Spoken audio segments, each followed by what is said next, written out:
A maid's daughter gave her last $5 to a stranded stranger, unaware she was helping a lost billionaire. She never expected that one bus ride would end with a shocking revelation. No pay, no ride. The driver's command was brutal, leaving a confused elderly woman shivering on the curb. 12-year-old Betsy froze. In her pocket sat $5, her family's entire emergency fund, essential for their survival. Using it meant no milk for dinner, but watching this cruelty felt worse. With shaking hands, Betsy jammed her foot in the door and dropped her last coins into the box. She didn't know she was saving a billionaire. She only knew she couldn't look away. A single tarnished quarter can weigh more than a bar of gold when it is all you have left. 12-year-old Betsy Miller stood on the corner of the wealthiest street in town, clutching a silver dog tag in one hand and her bus fare in the other. She watched the sleek cars glide by, wondering if anyone inside them ever worried about how they would get home.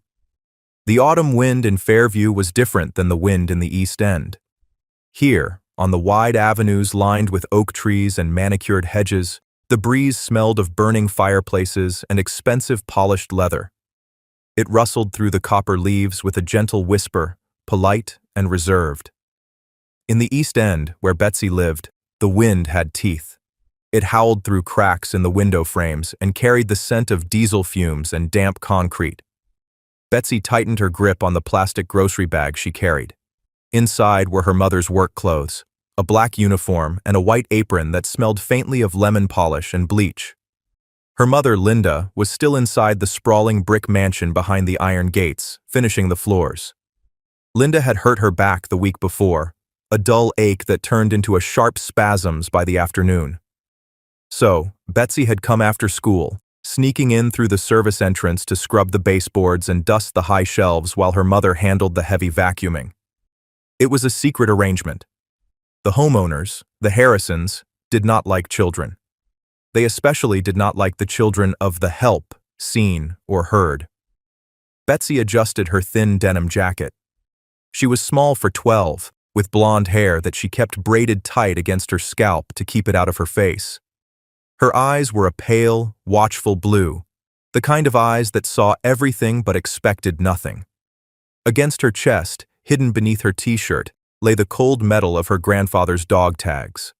They were her talisman. Sergeant William Miller, the medal read. A hero from a war everyone respected, even if they had forgotten his family. She checked the time on the old digital watch her mother had given her. The number 40 bus was due in 5 minutes. If she missed it, she would have to walk 4 miles in the dark. She reached the bus stop, a lonely bench situated under a flickering street lamp at the edge of the affluent district. It was the borderline. On one side, the mansions stood tall and proud. On the other, the road dipped down toward the highway that led to the factories and the row houses. Betsy sat on the edge of the bench. She wasn't alone. Sitting on the far end was an older woman. She looked out of place, like a piece of fine china left out in a storm. The woman wore a coat that looked like it had once been camel hair, but it was smudged with dirt on the sleeve. Her white hair was pinned up, though several strands had escaped and blew across her forehead. She sat with a rigid posture, her hands folded tightly in her lap. Betsy studied her from the corner of her eye. The woman didn't look like the usual people who waited for the number 40. The usual crowd consisted of tired nurses, construction workers covered in drywall dust, and people like Betsy, invisible people. This woman looked like she belonged in one of the houses on the hill, yet here she was, shivering slightly as the temperature dropped. The woman turned her head. Her eyes were sharp, intelligent, but clouded with a sudden, frantic confusion. She patted her pockets. She looked down at the ground. She checked the empty space on the bench beside her. "Is something wrong, ma'am?" Betsy asked. Her voice was quiet. She had learned long ago that being loud only attracted trouble. The woman looked at Betsy, startled. "My bag," she said. Her voice was refined, clear, but laced with rising panic. "I had a handbag. I placed it right here." Betsy looked around. The sidewalk was empty. "Did you leave it somewhere?" I don't know." the woman admitted, her shoulders sagging. I went for a walk. The gardens were so lovely, and I just kept walking. I wanted to see the leaves turn.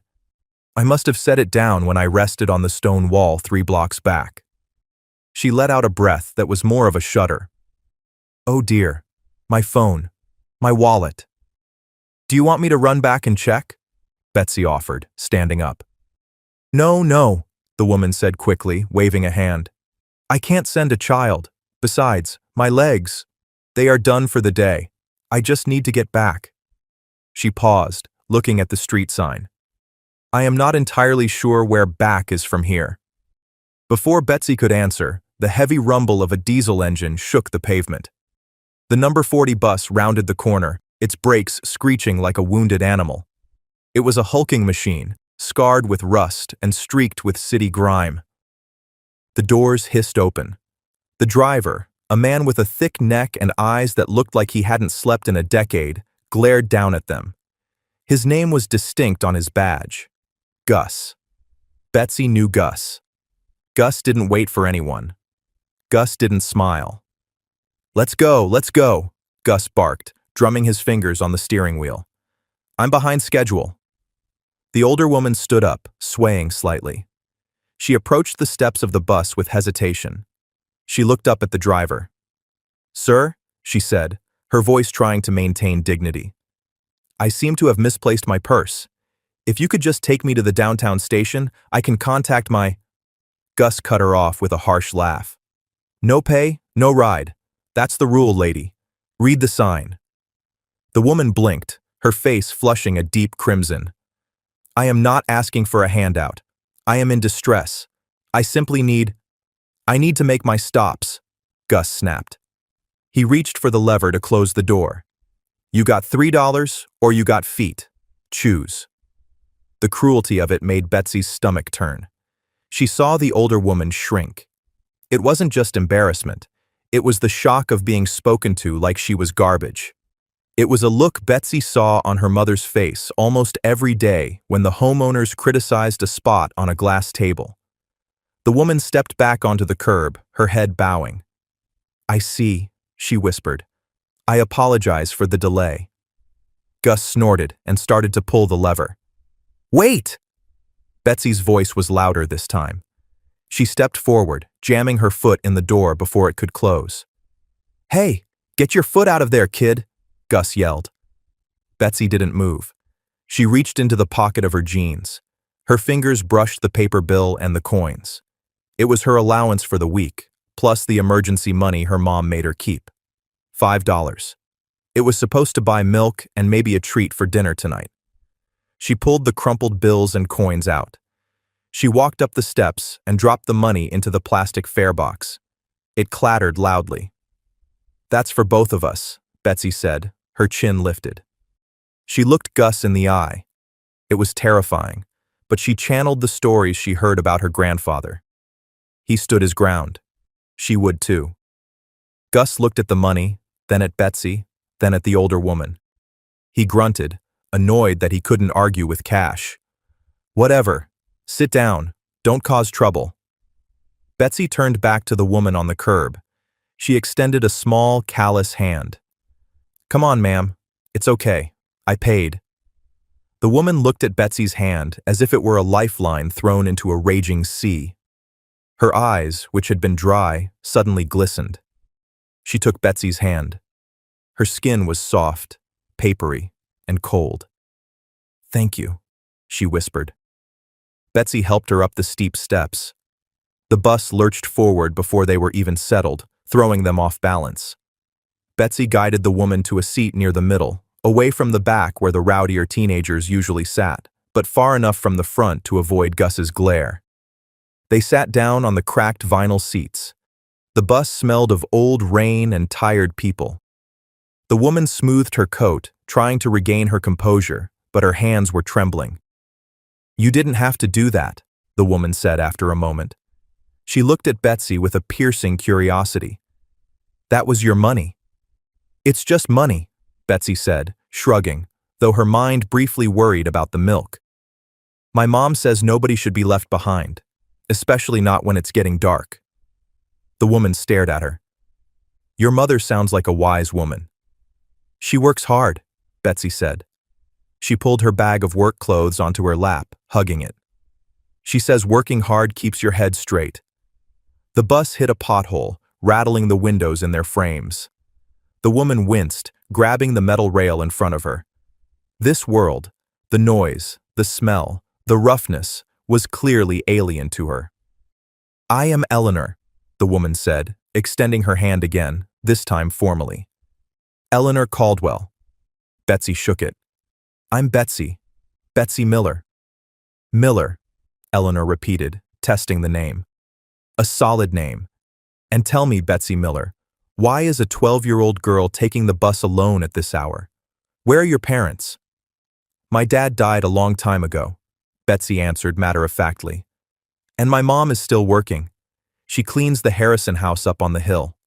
I help her sometimes, but I have to get back to start dinner and do homework. Eleanor's eyebrows rose. You help her clean? Shh. Betsy put a finger to her lips, glancing around. I'm not supposed to. The Harrisons don't know. If they found out I was there, Mom could lose her job. They think kids are messy. A shadow passed over Eleanor's face.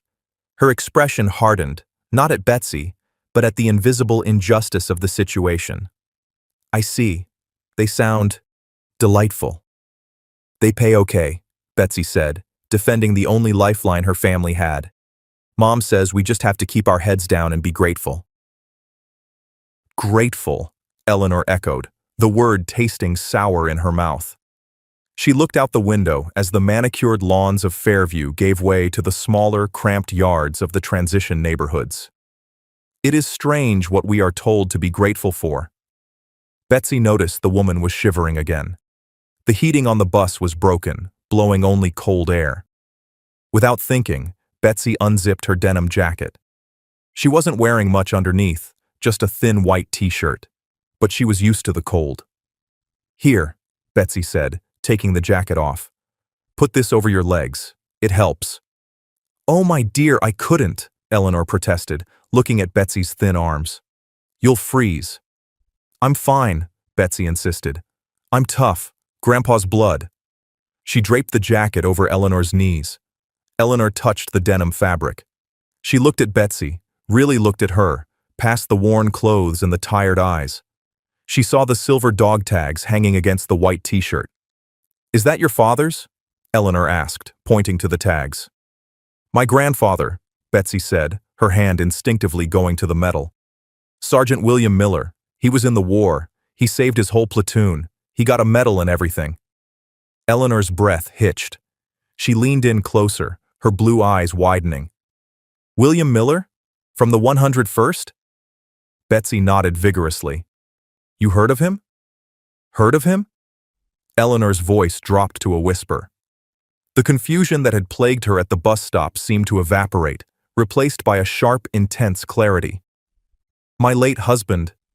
He spoke of a Miller, a man who pulled him out of a burning transport when everyone else had run. The bus screeched to a halt at a red light.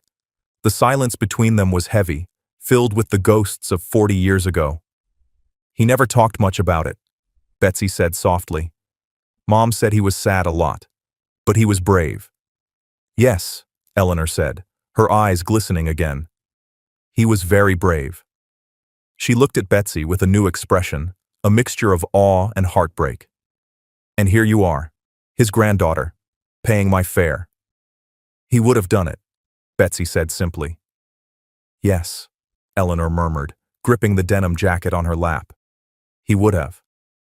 The bus rumbled forward, entering the East End. The streetlights here were dimmer, some burnt out completely. The houses were narrow row homes, huddled together for warmth. This is my stop coming up, Betsy said, gathering her plastic bag. She hesitated. Do you know where you're going, Eleanor? The station is the last stop. It's about 10 minutes more. Eleanor looked out at the darkening streets. She looked terrified again. The confidence of the memory had faded, leaving her vulnerable. I believe I can call a car from the station, Eleanor said, though she sounded unsure. If there is a phone. Betsy chewed her lip. The station at night was no place for anyone, let alone an older lady who looked like she had money but no purse. It was where the drug dealers hung out. It was where the desperate people slept. You can't go to the station alone, Betsy said firmly. Not at night. It's not safe. I don't have a choice, child, Eleanor said. Betsy looked at the pull cord. She looked at the woman who knew her grandfather's name. She made a decision. Get off with me, Betsy said. We have a phone at our apartment. My mom will be home in an hour. You can wait where it's warm. We have tea. Eleanor hesitated. I couldn't impose. You're not imposing, Betsy said. She stood up and pulled the cord. The bell dinged. You're a friend, and Millers don't leave friends behind. Eleanor Vance, one of the wealthiest women in the state, a woman who had buildings named after her family, looked at the hand of the maid's daughter. She took it. Okay, Eleanor said. Lead the way, Sergeant. The stairwell of the apartment building smelled of boiled cabbage and floor wax.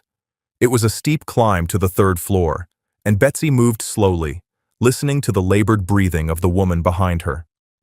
Eleanor gripped the banister with a gloved hand, her knuckles white.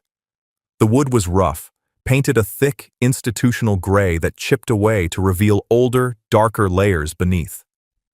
Just one more flight, Betsy encouraged, pausing at the landing. We have the best view. You can see the water tower from the kitchen window. Eleanor nodded, unable to speak. She was a woman accustomed to elevators lined with mirrors and carpets that swallowed the sound of footsteps. This vertical ascent was a trial, not just of her endurance, but of her understanding of the world. She had passed buildings like this in her limousine for decades, viewing them as vague, brown blurs in the periphery of her life. Now, she was inside the blur. Betsy unlocked the door to apartment 3B. The lock was tricky. It required a jiggle to the left and a hard shove. The door swung open with a groan of dry hinges. Welcome to the castle, Betsy said, a small, ironic smile playing on her lips. The apartment was small, barely larger than the walk-in pantry in Eleanor's estate, but it was aggressively clean. The linoleum floor, though patterned in a faded 1970s yellow, shone under the single overhead bulb. The walls were painted a soft cream, covered in framed drawings of birds and pressed flowers, cheap art, but arranged with the precision of a gallery. Eleanor stepped inside, pulling her coat tighter around herself.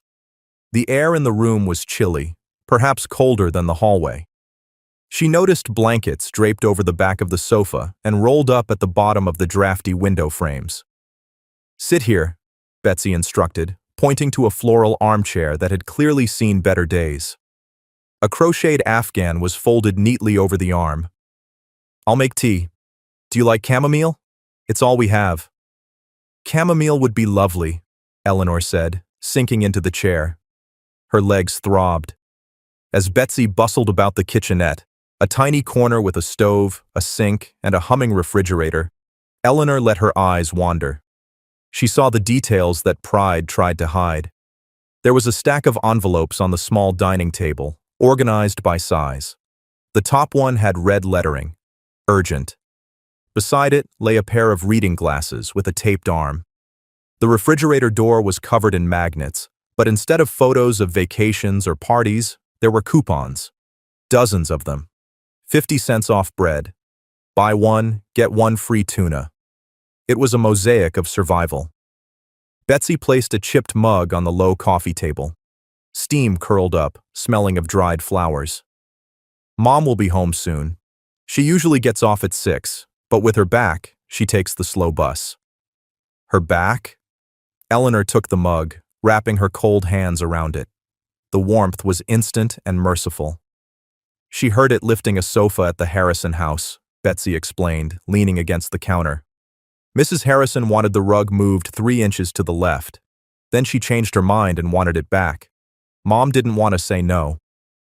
Eleanor took a sip of tea to hide the grimace that crossed her face. She knew the Harrisons. Beatrice Harrison was on the board of the botanical garden with her. Beatrice was a woman who claimed to love delicate orchids but treated people like weeds. She should see a doctor, Eleanor said, her voice firm. Betsy looked down at her sneakers. Doctors cost money. Mom says heating pads and aspirin work just fine. The sound of a heavy latch turning made both of them jump. The door pushed open, and a woman stumbled in. It was Linda.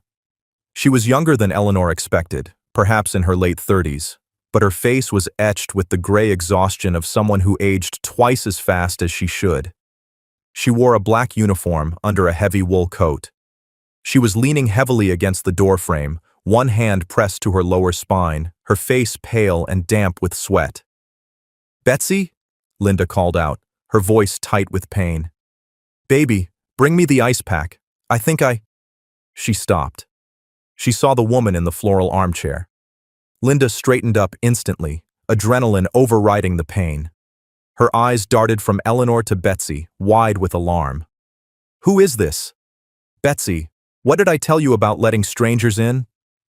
"Mom, it's okay," Betsy said, rushing to her mother's side to take her heavy tote bag. "This is Eleanor. She lost her purse, and Gus wasn't going to let her on the bus. She knows Grandpa's regiment." Linda blinked, the protective anger fading into confusion. She looked at Eleanor, really looked at her. She saw the quality of the coat beneath the grime, the posture, the silver hair. Linda knew the look of old money. She scrubbed the floors of it every day, but she also saw the trembling hands and the lost expression. "Mrs. Eleanor?" Linda asked, stepping forward with a slight limp. Eleanor set the tea down and stood up, despite her aching joints. "Mrs. Miller, please forgive the intrusion. Your daughter was my savior tonight. I found myself stranded, and she was kind enough to offer me shelter." Linda looked at Betsy, a mixture of pride and worry softening her features. "She's got a good heart. Too big for her own good sometimes." She turned back to Eleanor. "I'm Linda. I apologize. The place is a mess." "It is immaculate," Eleanor corrected her gently. "And warm." Linda let out a dry laugh as she unbuttoned her coat. "It's not warm, ma'am. The heater's been busted since Tuesday. We're using the oven for heat when the landlord isn't looking." She winced as she moved toward the kitchen. "Can I get you something to eat? We don't have much, but I can make toast. Or soup?"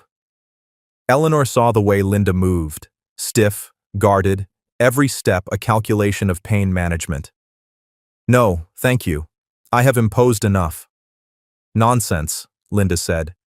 She opened the refrigerator. From her vantage point, Eleanor could see inside. It was stark. A half-gallon of milk, a jar of pickles, a carton of eggs, and a solitary, wilting head of lettuce. The emptiness was not just a lack of food. It was a silent scream. Linda stared at the empty shelves for a second too long, her shoulders slumping. Then she pulled out the eggs. "Scrambled eggs," she announced with forced cheerfulness. "Breakfast for dinner. Betsy's favorite." "I love eggs," Betsy lied smoothly, setting the table. They sat together in the small kitchen. Eleanor, the billionaire matriarch of the Caldwell Empire, ate scrambled eggs on a cracked plate with a maid and her daughter. The conversation was halting at first, but Linda's natural warmth broke through. "So, you know about the 101st?" Linda asked, watching Betsy eat. "My dad never shut up about it when he was alive." "My husband served in the same battalion," Eleanor said quietly. "He owed his life to a man named Miller. I never thought I'd meet the family." Linda smiled, but it didn't reach her eyes. She looked tired. "Well, the hero business doesn't pay much in residuals, does it? Dad left us the medals, but they don't pay the rent." She glanced nervously at the stack of bills on the table, quickly shuffling the red-lettered envelope to the bottom of the pile. "You work in Fairview?" Eleanor asked, probing gently. "Yes. For the Harrisons," Linda said, taking a sip of water. "Big house on the hill, lots of glass, hard to keep clean." "I know the house," Eleanor said. "And Mrs. Harrison?" Linda hesitated. It was the pause of an employee who knows she can be fired for the wrong word, even in her own kitchen. She's Exacting. She likes things a certain way. She's mean, Betsy interjected, looking up from her plate. She yelled at Mom last week for coughing. Betsy, Linda scolded gently. She's not mean. She's just particular. And today, Linda's voice trailed off. She rubbed her face with her hands. Today she sent me home early, said I was moving too slow with my back, docked me for the afternoon. The silence that followed was heavy. Eleanor felt a cold knot of fury tighten in her stomach. Docked pay for an injury sustained in service. It was barbaric. But to Linda, it wasn't barbarism. It was just Tuesday. I am sorry, Eleanor said. It felt inadequate. It is what it is, Linda sighed. I'll pick up an extra shift at the diner on the weekend if my back holds. We'll make it work. We always do. She reached out and squeezed Betsy's hand. We're Millers. We're tough. Suddenly, 3 loud, booming knocks rattled the front door. The sound was authoritative, demanding. It wasn't a visitor. It was a summons.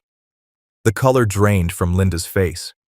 She froze, her hand gripping Betsy's so hard the girl flinched. Don't answer it, Betsy whispered. I have to, Linda whispered back. If I don't, he uses the key. Linda pushed herself up from the table, groaning as her back protested. She walked to the door and opened it a crack.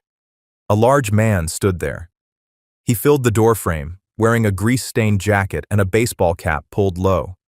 He didn't look at Linda's face. He looked at the apartment behind her. Mr. Henderson, Linda said, her voice trembling slightly. I thought you were coming on Friday. Friday was yesterday, Linda, Mr. Henderson said. His voice was gravelly and loud enough for Eleanor to hear every word clearly. You're 5 days late. Again. I know, Linda pleaded, holding the door so he couldn't see inside. I got docked today, but I have a shift on Saturday. I'll have the full amount by Monday morning, I promise. Monday isn't good enough, Henderson spat. He pushed the door, forcing Linda to stumble back. He stepped into the entry. I got people lining up for this unit, people with cash. You think I'm running a charity here? Please, Linda said, her voice cracking. I have a little girl. We have nowhere else to go. That's not my problem, Henderson said coldly. He pulled a folded paper from his back pocket and slapped it against the wall. This is your 3-day notice. You pay up by Thursday at noon, or the sheriff puts your stuff on the curb. All of it. Linda stared at the paper, tears welling in her eyes. Thursday? That's impossible. Mr. Henderson, please. Thursday, he repeated. He turned to leave, but his eyes caught sight of Eleanor sitting at the table. He paused, sneering. You got money for guests? You got money for extra mouths to feed? But you ain't got my rent? She's just a friend, Linda defended weakly. Tell your friend to chip in or you're both out, Henderson growled. He slammed the door shut, the sound echoing like a gunshot in the small room. For a long moment, no one moved. The vibration of the slam seemed to hang in the air. Linda stood by the door, her hand covering her mouth, her body shaking with silent sobs. She looked smaller than she had a moment ago, defeated, broken by the weight of a few $100s. Betsy ran to her mother, wrapping her arms around Linda's waist, burying her face in the black uniform. Eleanor sat frozen in the floral chair. She looked at the mother and daughter clinging to each other in the dim light of the kitchen. She looked at the 3-day notice stuck to the wall. She touched the pocket of her coat, where her checkbook usually sat. It was gone. She had no phone. She had no wallet. She was, effectively, powerless in this moment. But as she watched Linda wipe her eyes and try to put on a brave face for her daughter, something shifted in Eleanor Caldwell. The confusion and frailty of the afternoon burned away. In its place was the steely resolve that had built a business empire from nothing. She wasn't just an old lady who lost her purse anymore. She was a witness, and she had seen enough. Morning arrived with the color of old slate. The light filtered through the thin curtains of the apartment, casting long gray shadows across the floor. Eleanor woke up on the sofa. Her neck was stiff, and her hips ached from the sagging cushions, but she had slept surprisingly deeply. For the first time in years, there was no hum of a climate control system, no distant beep of security keypads. There was just the sound of a city waking up, a distant siren, a dog barking, the clatter of pipes in the walls. She sat up, adjusting her wrinkled camel coat. In the kitchen, Linda was already awake. The younger woman stood by the counter, gripping the edge with white knuckles. She was trying to pour water from a kettle, but her back seized with every small movement. She bit her lip to keep from crying out. Betsy was there too, dressed in her school clothes. She was carefully buttering a single piece of toast, cutting it into 2 precise triangles. "Here, Mom," Betsy whispered, sliding the plate toward Linda. "Eat something before the bus." "I can't," Linda murmured, her face pale and clammy. "My stomach is in knots. If Henderson comes back—" "He won't come back until Thursday," Betsy said, trying to sound brave. "We have time." Eleanor stood up. The movement drew their attention. She smoothed her hair, which was in disarray, and walked toward them. Despite her crumpled clothes and the fatigue etched into her face, the air of authority she had summoned the night before had not vanished. It had hardened. "Good morning," Eleanor said. Her voice was steady. "Morning, Eleanor," Linda said, forcing a weak smile. "I hope the sofa wasn't too terrible. I have to get to work, but Betsy can walk you to the station on her way to school." "I will not be going to the station," Eleanor said. She looked at the old yellowed rotary phone mounted on the wall near the refrigerator. "And neither will you. Not today." Linda paused, the kettle shaking in her hand. "I have to work, Eleanor. If I don't show up, Mrs. Harrison will fire me. And if I get fired, we lose this place on Thursday for sure." "You are in no condition to scrub floors," Eleanor stated. She walked over to the phone. "May I?" Linda looked confused, but nodded. "Local calls are free, but I don't think—" Eleanor picked up the receiver. She didn't dial 911. She didn't dial a taxi service. Her fingers moved over the keypad with memory and precision, punching in a number she had known for 30 years. She waited. 1 ring. 2. "It is me," Eleanor said into the receiver. The voice on the other end was audible only as a frantic, high-pitched mumble. Eleanor cut it off. "Stop panicking, Robert. I am fine," she said. Her tone was no longer that of a confused grandmother. It was the tone of a woman who moved markets with a whisper. "I am in the East End, 402 Elm Street, apartment 3B. She paused, listening. "No, do not bring the police. And do not bring the ambulance. Bring the car, the Commodore. And Robert, bring the boys. I have guests." She hung up the phone with a decisive click. The silence in the kitchen was thick. Linda stared at her. Betsy stopped chewing her toast. "Who is Robert?" Betsy asked. "A very distinct man who worries too much," Eleanor said. She turned to Linda. "Linda, I need you to trust me. Do not go to work today." "I can't just skip," Linda argued, her voice rising with panic. "I don't know who you called, but I live in the real world, Eleanor. In the real world, if you don't work, you don't eat. I have to go." She grabbed her bag, wincing as she slung it over her shoulder. "I'm sorry. You can stay here until your ride comes. Just lock the door when you leave." "Linda, wait," Eleanor said. She didn't shout, but the command stopped Linda at the door. "Please, give me 20 minutes. If you still want to leave after that, I will not stop you." Linda looked at the clock. Then she looked at her daughter. Then she looked at the old woman who had slept on her couch. There was something in Eleanor's eyes, a fierce, blue intelligence, that made Linda hesitate. 20 minutes, Linda whispered. "Then I have to catch the 7:15. They waited. The minutes ticked by like hours. Linda paced the small living room, checking her watch every 30 seconds. Betsy sat by the window, watching the street below. Eleanor sat back in the armchair, hands folded in her lap, staring at the peeling paint on the ceiling as if she were planning a renovation. At the 18-minute mark, The atmosphere on Elm Street changed. It started as a vibration in the floorboards. Then came the sound. Not the rattle of the city buses or the cough of old sedans, but a deep, powerful purr.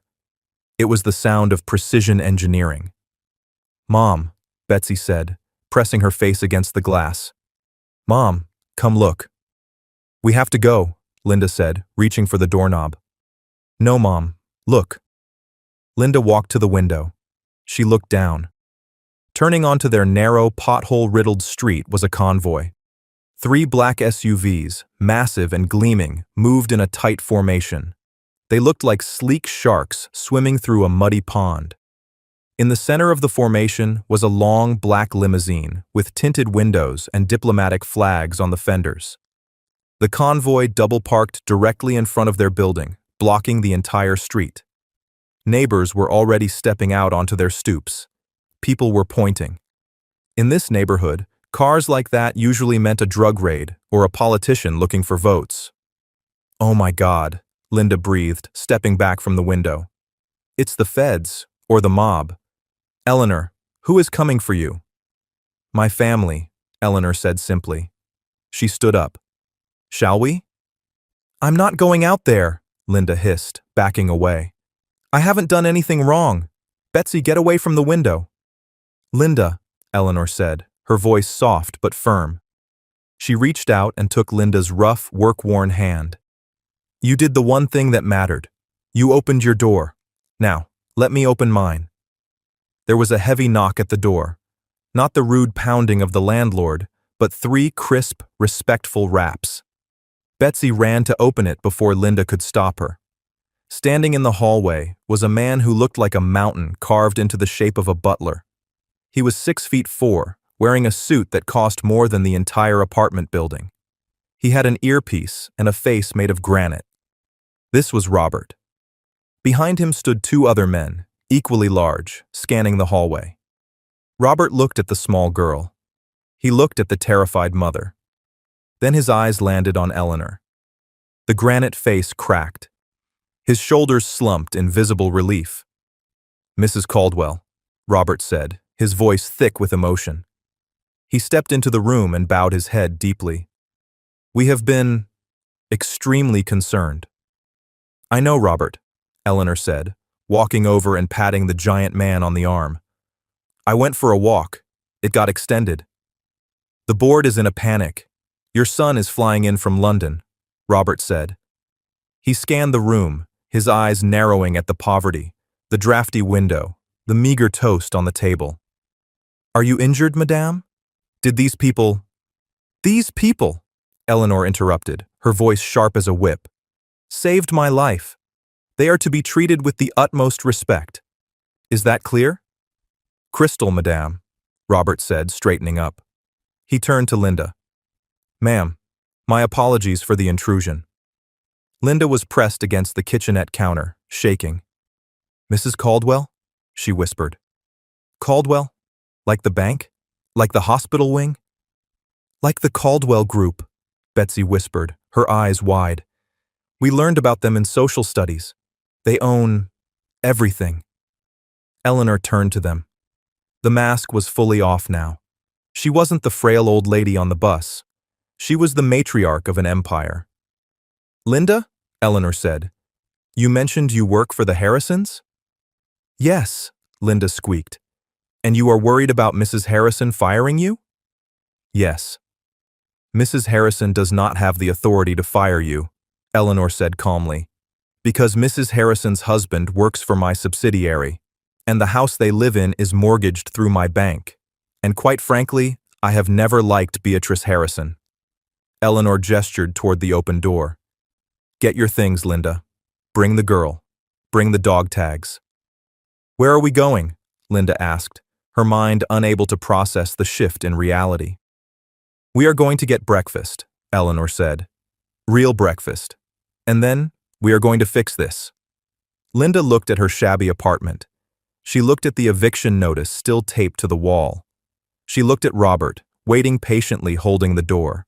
She grabbed Betsy's hand. She grabbed her purse. She followed Eleanor out into the hallway.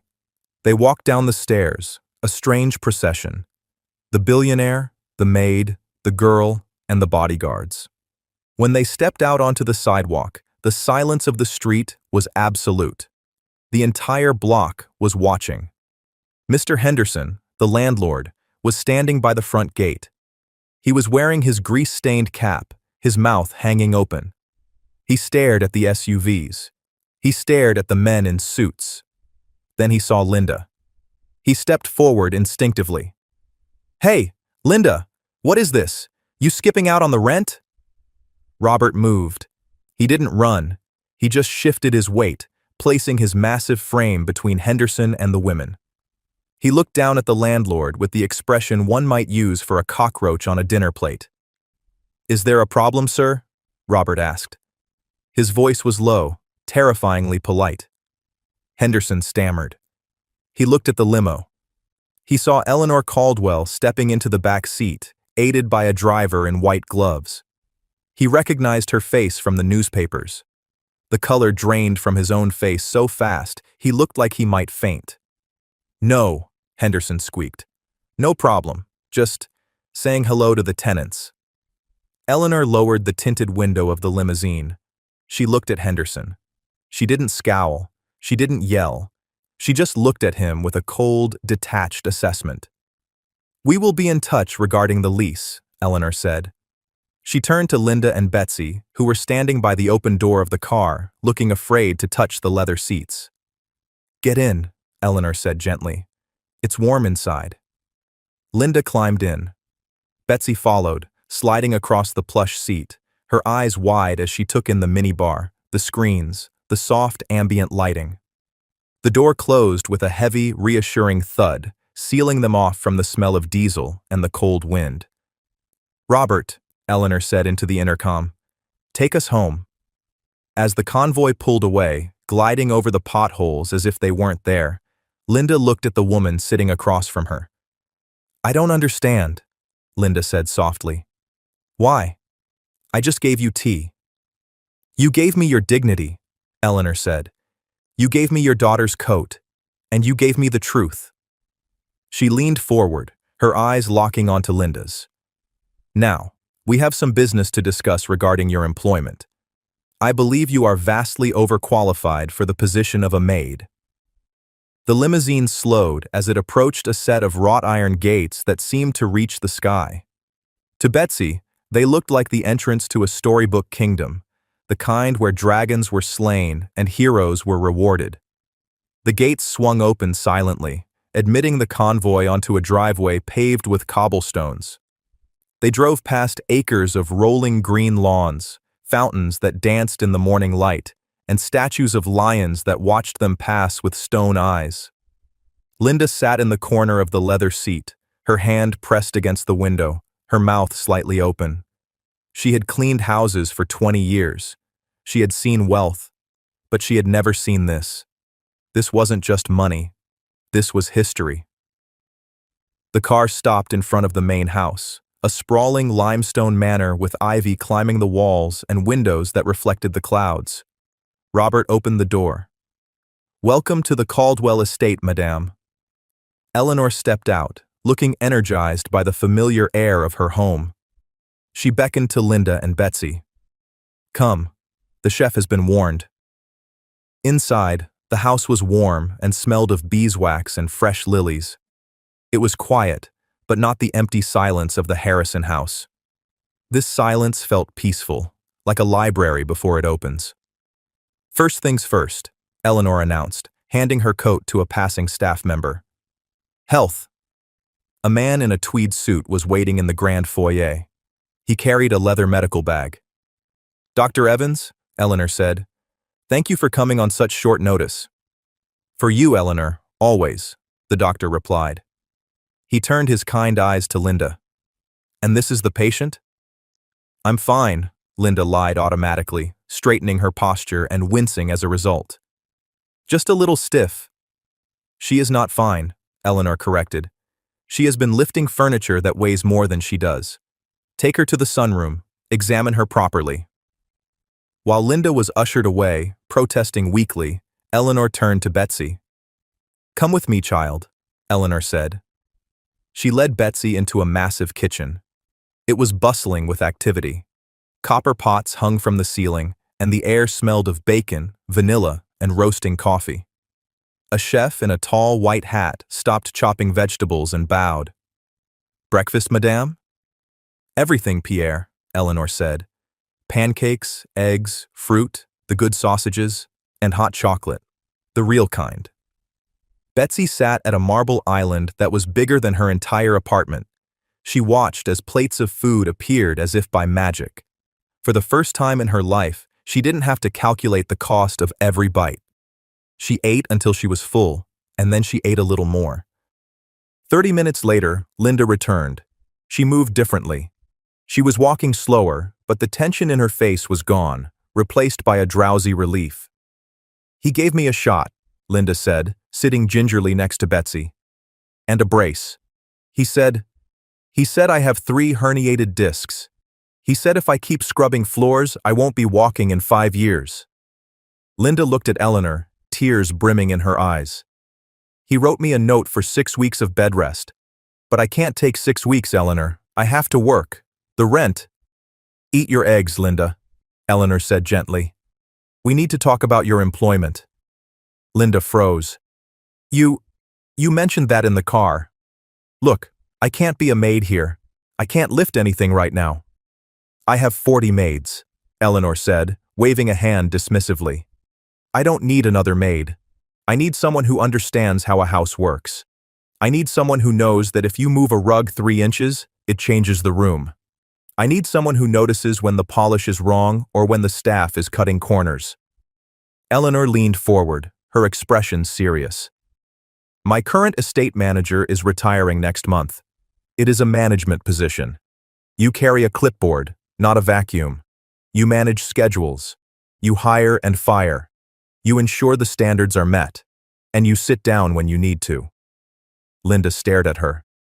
I don't have a degree." "You have 20 years of experience in the trenches," Eleanor countered. "You know more about cleaning a house than any college graduate. The starting salary is $85,000 a year, plus benefits, plus housing on the estate grounds, in the guest cottage, until you are ready to buy your own place."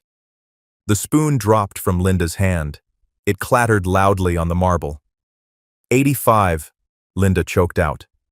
It was triple what she made working 3 jobs. It was a life preserver thrown to a drowning woman. "Is that acceptable?" Eleanor asked. "Yes," Linda whispered.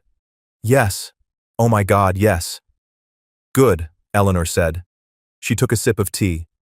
"Now, regarding your previous residence." Linda's smile faltered. "Henderson. The lease. I still have to get our things. He's going to make it hard." "Mr. Henderson is no longer a concern," Eleanor said. She opened a leather folder that Robert had placed next to her. She slid a paper across the marble. It was a deed of sale. "I had my legal team contact the owner of your building while we were in transit," Eleanor explained calmly. "We made him an offer he found compelling. As of 20 minutes ago, the Caldwell Group owns the building on Elm Street." Betsy's eyes went wide. "You bought our apartment?" "I bought the building," Eleanor corrected. "It is in disrepair. It is a blight on the neighborhood.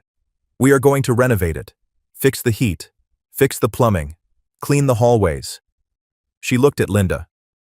"And we are firing the current property manager. Mr. Henderson will be vacating the premises by noon. I believe the police will be assisting him, as we discovered some irregularities in his bookkeeping." Linda let out a laugh that sounded half like a sob. The monster under the bed hadn't just been scared away, he had been evicted. "We will need a new manager for the building," Eleanor continued. "Someone to oversee the renovations and ensure the tenants are treated with dignity. I thought, perhaps, you could oversee that project as well? From your desk, of course." Linda covered her face with her hands, her shoulders shaking. Betsy hopped off her stool and wrapped her arms around her mother. They held each other, the weight of 1,000 sleepless nights lifting off their backs. "Thank you," Linda sobbed. "Thank you." "Do not thank me yet," Eleanor said softly. "I have a payment to collect." Linda looked up, wiping her eyes. Anything. The dog tags, Eleanor said. May I see them? Betsy reached under her shirt and pulled out the silver chain. The metal was warm from her skin. She handed them to Eleanor. Eleanor took the tags with trembling hands. She ran her thumb over the raised letters. Sergeant William Miller. Robert, Eleanor said quietly. The butler stepped forward and placed a small, framed photograph on the counter. It was black and white, the edges yellowed with age. It showed two young men in muddy fatigues, standing in front of a jeep. They were dirty, exhausted, and smiling with their arms around each other's shoulders. One was clearly Betsy's grandfather. The nose and the eyes were the same. The other was a young man with a sharp jawline and kind eyes. That is my husband, Eleanor said, her voice thick. Arthur. This was taken 2 days after William pulled him out of the fire. Arthur wrote on the back, Bill Miller, the reason I'm coming home. Eleanor looked up at Betsy. A single tear tracked down the billionaire's cheek. My husband came home, Eleanor whispered. He started this company. He built this life. We had a son. We had grandchildren. None of this would exist if your grandfather hadn't turned back into that smoke. She handed the tags back to Betsy, pressing the girl's small hands around them. You paid my fare, Eleanor said, but your family paid for my life. We are even, Betsy Miller. 6 months later, the winter wind howled through Fairview, but inside the gatehouse of the Caldwell estate, the fire was roaring. The cottage was cozy, filled with new furniture and the smell of beef stew simmering on the stove. Linda sat in a leather armchair, her feet propped up on an ottoman. She was reviewing a spreadsheet on a tablet. She looked different. Her skin was bright, the dark circles were gone, and she wore a soft cashmere sweater instead of a uniform. The front door burst open, and Betsy ran in, cheeks flushed from the cold. She was wearing a thick winter coat and a private school uniform, a plaid skirt and a blazer with a crest. Mom! Betsy yelled, kicking off her boots. I got an A on the history project, and Robert taught me how to drive the golf cart. Slow down, speed racer, Linda laughed, putting the tablet down. Wash up.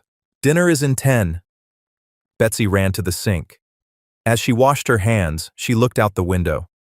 Across the great lawn, the lights of the main house were twinkling. She could see the silhouette of Eleanor in the window of the library, reading. Every Sunday, they had dinner together. Eleanor, Linda, and Betsy. They talked about school, about the estate, about the renovations at the old apartment building where the heat now worked and the rent was fair. Betsy dried her hands and reached into her pocket. Her fingers brushed against two things: the cool metal of her grandfather's dog tags and a single, shiny coin. She pulled the quarter out and looked at it. It was just a piece of metal. It couldn't buy much. A gumball. A few minutes on a parking meter. But once, on a cold afternoon when the world felt huge and cruel, $3 and a little bit of courage had bought a miracle. Betsy smiled, flipped the quarter in the air, caught it, and put it back in her pocket. Coming, Mom, she called out. She sat down at the table, safe, warm, and home. And so, we leave Betsy safe and warm, flipping a quarter that represents so much more than just 25 cents. It's a reminder that a single moment of courage on a cold bus can buy a miracle. I hope this story allowed you to step out of the cold wind and into the warmth, just like Linda finally did. I'd love to know where you were while listening. Maybe you were winding down after a hard shift, or sitting with a hot cup of tea like Eleanor and Betsy. Let me know in the comments. I read them all. If you want to ensure we cross paths again for more stories about hidden heroes, hitting like and subscribing makes a huge difference. Thanks for spending this time with me.